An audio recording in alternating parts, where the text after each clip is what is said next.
work of art. My love for you will last forever.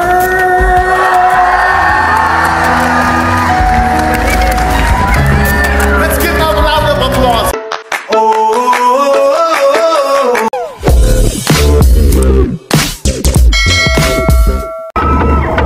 Handa na ang 83 mobile primary care facilities na makakarating sa lahat ng probinsya para magbigay ng libreng serbisyo medikal. Lula nito ang iba't ibang medical equipment tulad ng mobile digital x-ray machine, ultrasound machine, hematology analyzer, binocular microscope, clinical centrifuge, ophthalmoscope, Regent refrigerator, at iba pang kagamitan para masiguro ang wastong resulta ng laboratory test. Sa katunayan, sinimulan ng ipamahagi sa mga lokal na pamahalaan ang mobile primary care facilities tulad ng naganap na seremonya sa Kapitolyo ng Pampanga. Dinaluhan ito ng mga lokal na opisyales mula sa mga karatig na probinsya kung saan tinanggap nila ang mobile clinics. Bukod sa pamamahagi ng pasilidad, sinisiguro ng pamahalaan na handa rin ang local health officials sa pagpapatakbo ng medical equipment dito. Sa lalawigan pa rin ng Pampanga, sumailalim ng regional training and orientation ang provincial health officers para sanayin sila sa operasyon ng mobile primary care facility. Buong bansa ang serbisyo ng libreng laboratorio, konsultasyon at gamot para tugunan ang pangangailangang medikal. Yan ang bagong Pilipinas! Ngayong gabi, ipagdiwang natin ang tagumpay ng Mobile Primary Care Facility at bigyang pugay ang lahat ng mga taong nagsumikap para maisakatuparan ang proyektong ito. At narito para maghandog ng isang malaking pasasalamat ang Concert King ng Pilipinas, Mr. Martin Rivera. Mr. President, 42 years of music in one medley. Just for you, First Lady. One. Be my lady. Come to me and take my hand. My First Lady. Truly I must let you know that I'm in love with you. All I want is you. How I need you. So please, be my lady. Baby, you could lose a game if you just tell me.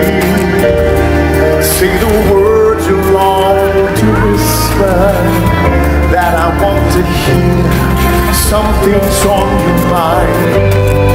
Is it hidden in your smile, Mr. President?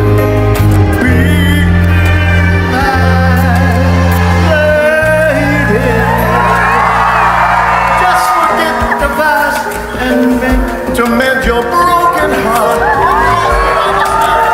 and now just right us down.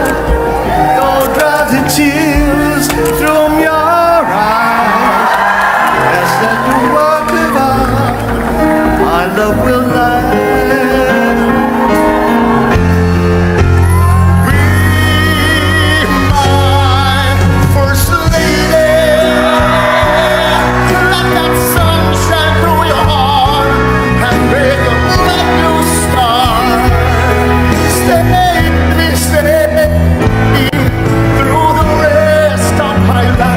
Just like a work of art, my love will last until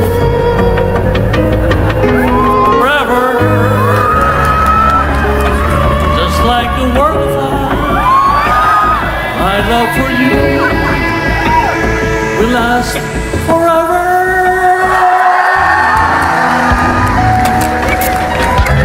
Let's give another round of applause. Come on, Mr. Tango.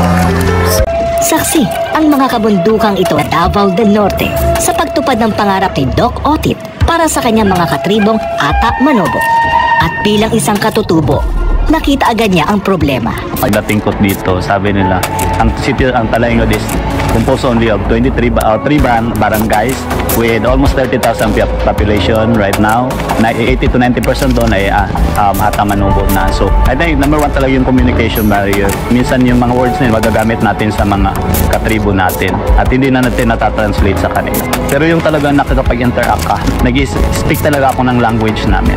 At pinapakita ko, nagsusuot talaga ako.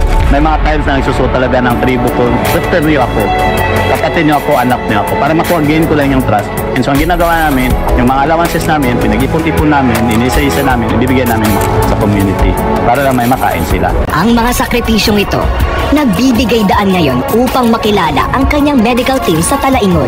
Nakaka-add po ng moral na may mga ganito pala po na pag-recognize at parang recognize kami na hindi naman kailangan namin lagi pera kasi alam na kaya pa namin, but parang napakasarap sa puso, napakasarap sa pakiramdam na sa pinagdadaanan mo sa hirap sa bundok, parang inisip mo na lang na hindi ka doktor, na parang karaniwang tao ka na lang. But looking back na walang outbreak ng cholera for how many years?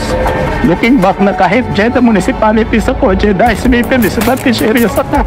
Pero nataasan ko yung immunization status. And ito yung masarap sa pakiramdam na time na nirecognize ka.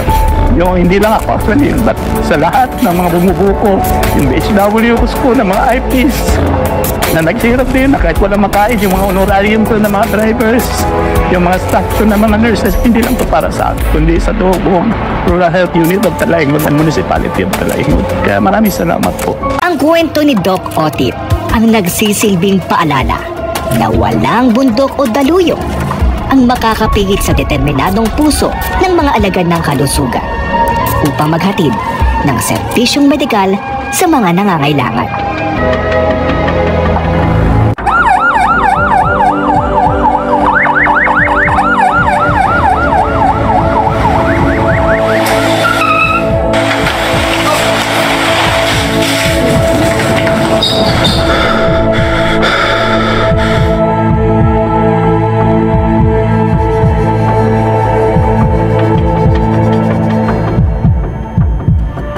Pagiging isang manggagamot ay isa sa pinaka-noble na profession.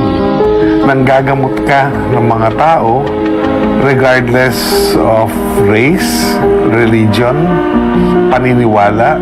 Pinili ko to, the nursing as my profession because of my inner desire and strong desire to help the sick, make a positive difference to their lives, and also help them in their health.